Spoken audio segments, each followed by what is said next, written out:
Hi, this is Brendan from Watto Training, and in this tutorial we take a look at the TLIM4002, Develop Safe Heavy Vehicle Driving Behaviours in Others. The Develop Safe Heavy Vehicle Driving Behaviours in Others unit comes from the qualification TLI41321, Certificate for in Transport and Logistics, Road Transport, Heavy Vehicle Driving Instruction. This qualification is nationally recognised in all states and territories with the AQF Australian Quality Framework. The TLI 41321 is made up of 13 core units and one industry elective unit. What is a unit of competency? A unit of competency describes the skills and knowledge required by a person to work effectively in their industry area.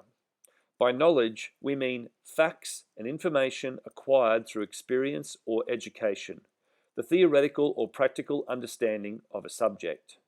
By skills, we mean the ability to use one's knowledge effectively and readily in execution or performance.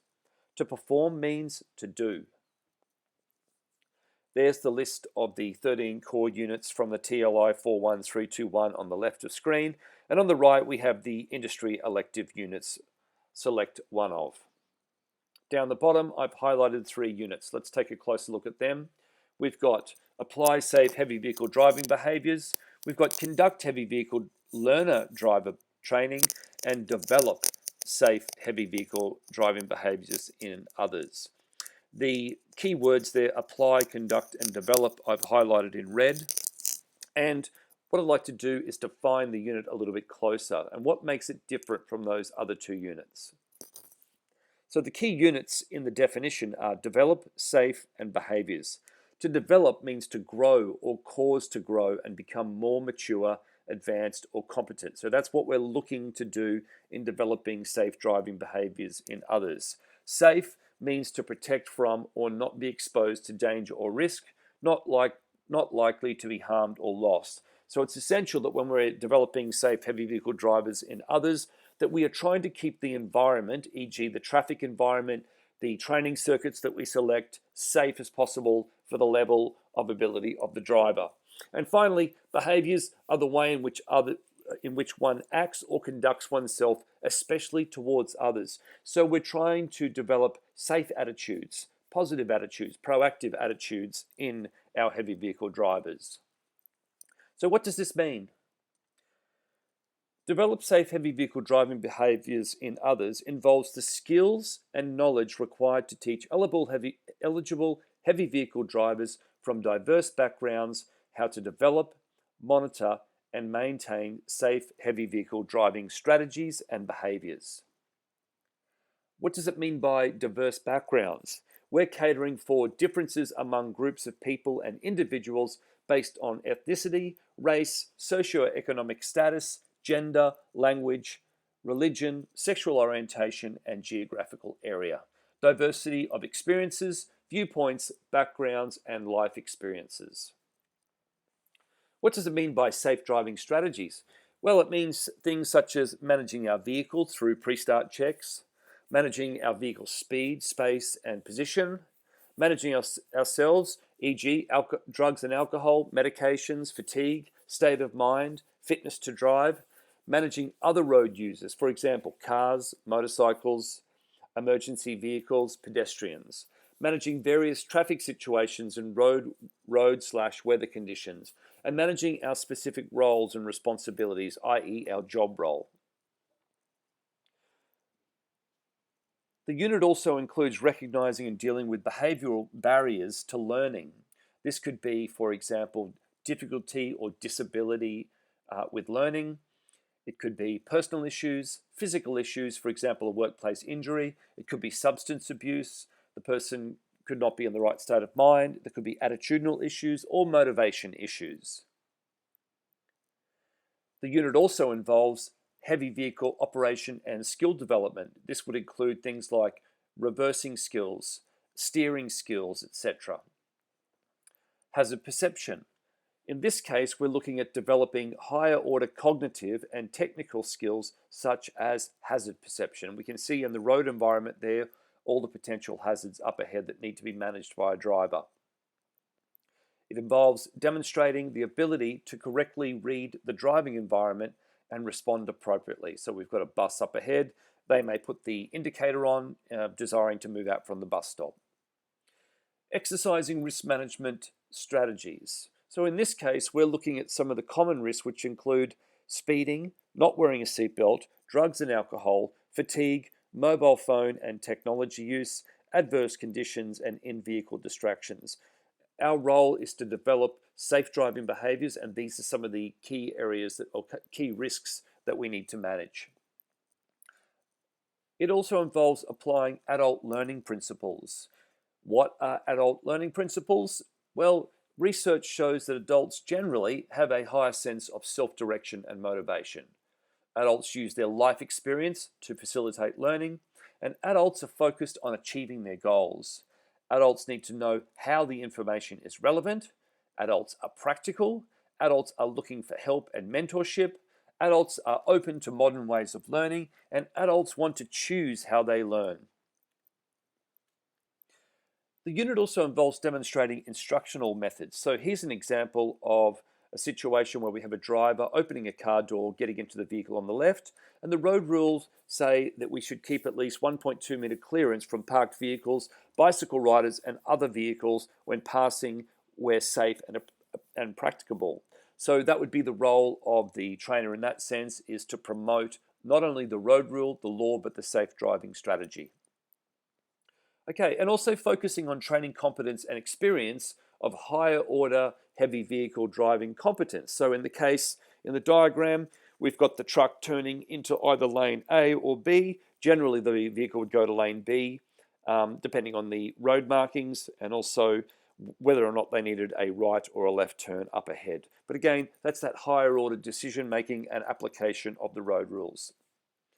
It also involves routine procedures and regulatory requirements across a range of operational situations and a variety of driving contexts. So we're reading the road environment up ahead. We're seeing the warning sign, which is the yellow and black sign, advising that the safe speed for the heavy vehicle is 25 kilometers per hour. That's going down the Toowoomba range, and then applying those driving skills. The unit is made up of 6 elements. An element is a subtask or skill describing the outcomes which contribute to the unit. The first one, element 1, demonstrate applicable safe heavy vehicle driving rules and regulations to learner drivers. So here's an example. We've got a shared zone, which is a 10 kilometer per hour situation, and the driver needs to give way to pedestrians. So that's a road rule situation that we would get across to our trainee, and then they would apply that in a safe and legal manner. Element 2, demonstrate low-risk heavy vehicle driving strategies to learner drivers. So one example would be the do not overtake turning vehicle sign and what the implications for that rule are, road positioning, etc. Element 3, deliver training on safe heavy vehicle driving principles. So training could include knowledge such as the sign in the panel there saying very steep descent, next 4 kilometers, use low gear. So the trainer would want to get across the correct gear selection and the management of that correct gear situation going down the range again, and that's Toowoomba in that example. Element 4, monitor and maintain safe heavy vehicle driving behaviours of learner drivers. So one example would be making sure that the trainee is able to conduct a pre-start check on a vehicle. Evaluate learner drivers on their safe heavy vehicle driving competence. So this example on the panel shows the heavy vehicle following the car, and the assessment would be on whether or not the heavy vehicle is tailgating or they are leaving a safe margin. And if it was wet, we would also increase that margin as well.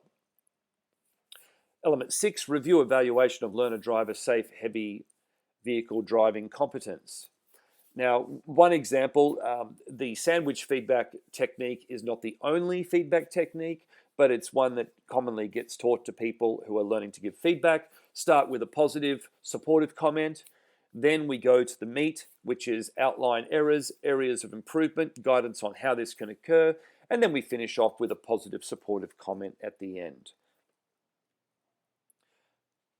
Now, part of the assessment process of this unit is looking at teaching and training, coaching, facilitating, and assessing.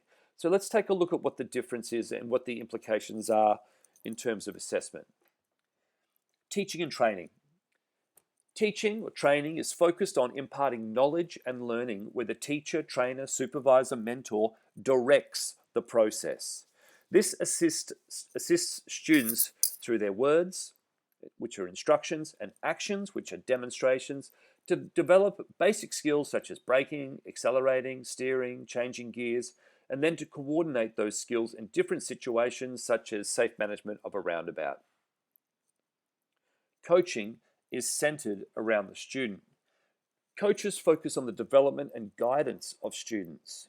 Coaches help students grow as individuals, enabling trainees to refine their skills and find direction. A coach's guidance is entirely dictated by the student. Coaching helps a trainee bring out what they already have or know.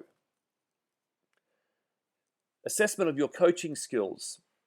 So that will occur in 3 dot points on the screen, for example, in that active listening skills by listening attentively with the trainee's interests in mind and exploring issues further.